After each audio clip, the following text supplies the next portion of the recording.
जय श्री राम, जय हनुमान, जय कष्टभंजन। दोस्तों, हम सबको पता है हनुमान जी को सबसे प्रिय कौन है। तो उनके प्रिय है श्री राम जी।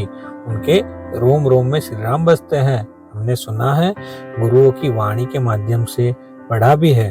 और जहाँ कभी भी राम कथा होती है, रामचरित्र का गुणगान होता है, राम नाम लिया जाता है, वहाँ पर हनुमान जी की उपस्थिति होती है। लेकिन पता है, कई लोगों को एक कंफ्यूजन होता है। ऐसा नहीं कि वे इसे झूठ मानते हैं, पर कंफ्यूजन ये है कि कैसे हो सकता है। और आपने देखा भी होगा, कहीं भी रामायण का पाठ होता है, वहां पर हम आह्वान करते हैं, प्रभु आइए, हनुमान जी विराजिए। तो कहीं लोगों का कंफ्यूजन होता है, क्या प्रभु सच में आते हैं? जो सच में आते हैं तो उनका प्रमाण क्या है? मैं सोचा क्यों ना कोई इम्पोर्टेंट चीजों जो आपको शेयर करूं।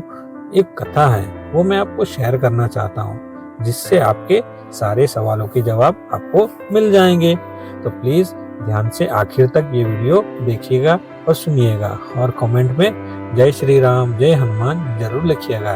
तो चलिए शुरू करते हैं।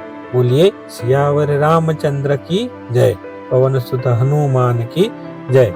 एक समय अयोध्या के पहुंचे हुए संत श्री रामायण कथा सुना रहे थे।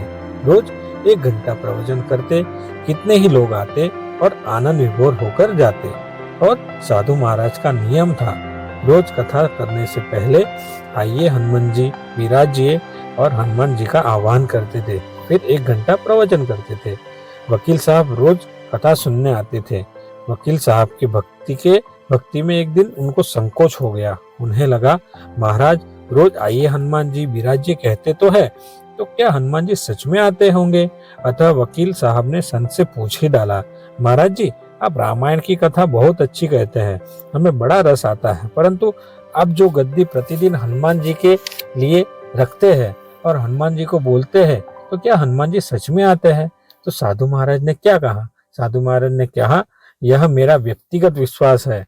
मैं जहाँ राम कथा हो रही हो, वह हनुमान जी अवश्य पधारते हैं। वकील ने कहा, महाराज ऐसे बात नहीं बनेगी। हनुमान जी यहाँ आते हैं, उसका कोई सबूत दीजिए। आप लोगों को प्रवचन सुना रहे हैं सो अच्छा है, लेकिन आप अपने पास हनुमान जी की उपस्थिति बताकर आप अनुचित तरीके से लोगों को प्रभावित कर रहे हैं। आपको साबित करके दिखाना चाहिए, आपकी कथा हनुमान जी सुनने आते हैं। महाराज ने बहुत समझाया, भैया आस्था को कभी भी किसी कसौटी पर नहीं कसना चाहिए। यह तो भक्त और भगवान के बीच का प्रेम है, भक्त और भगवान के प्रति श्रद्धा का विषय है। आप कहो तो मैं प्रवचन बंद कर दूं, या आप कथा में आना छोड़ दीजिए। लेकिन वकील नहीं माना और कहता रहा, आप कई दिनों से दावा करते आ रहे हो और अलग अलग स्थानों पर भी करते होंगे, इसलिए महाराज आपको साबित करना ही होगा कि हनुमान जी कथा सुनने आते हैं। इस तरह दोनों के बीच में वाद विवाद होता रहा और संघर्ष बढ़ता चला गया, और अंत में साधु ने हार मानकर महाराज ने बताया, हनुमान जी है कि नहीं उसका सबूत कल दिखाऊंगा। कल कथा शुरू हो तब प्रयोग करूंगा। जिस गद्दी में मैं हनुमान जी को विराजित होने को कहता हूँ, आप उसी गद्दी को आज अपने घर ले जाना। कल अपने साथ उसी गद्दी को वापस ले आना। फिर मैं कल गद्दी यहाँ रखूंगा, और कथा से पहले मैं हनुमान जी को यहाँ बुलाऊंगा, और आप गद्दी उठाना। यदि गद्दी ऊंची उठा दी तो समझना हनुमान जी नहीं है। वकील इस कसौटी के लिए तैयार हो गया और कहा, महाराज ने कहा, और हम दोनों में जो भी पराजित होगा वह क्या करेगा, इसका निर्णय भी अभी कर लो, क्योंकि यह तो सत्य की परीक्षा है। वकील ने कहा, मैं गद्दी ऊंची न कर सका तो वकालत छोड़ के आपसे रिक्शा ले लूंगा, और आप पराजित हो गए तो क्या करोगे? साधु ने कहा, मैं कथा वाचन छोड़कर आपके ऑफिस का चपरासी बन जाऊंगा। अगले दिन कथा पंडाल में भारी भीड़ हो गई। जो लोग रोजाना कथा सुनने नहीं आते थे, वे भी भक्ति और प्रेम की विश्वास की परीक्षा देखने के लिए काफी भीड़ जमा हो गई। पंडाल भर गया। श्रद्धा और विश्वास का जो प्रश्न था, साधु महाराज और वकील पंडाल में पधारे। गद्दी रखी गई। महात्मा जी ने सजल नेत्र से मंगलाचरण किया और बोले, आइए हनुमान जी, विराजिए। ऐसा बोलते ही साधु महाराज के नेत्र सजल हो उठे।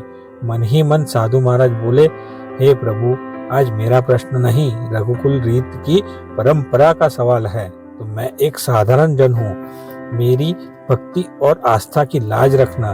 फिर वकील साहब को निमंत्रण दिया गया, आइए गद्दी ऊंची कीजिए। लोगों की आंखें जम गई।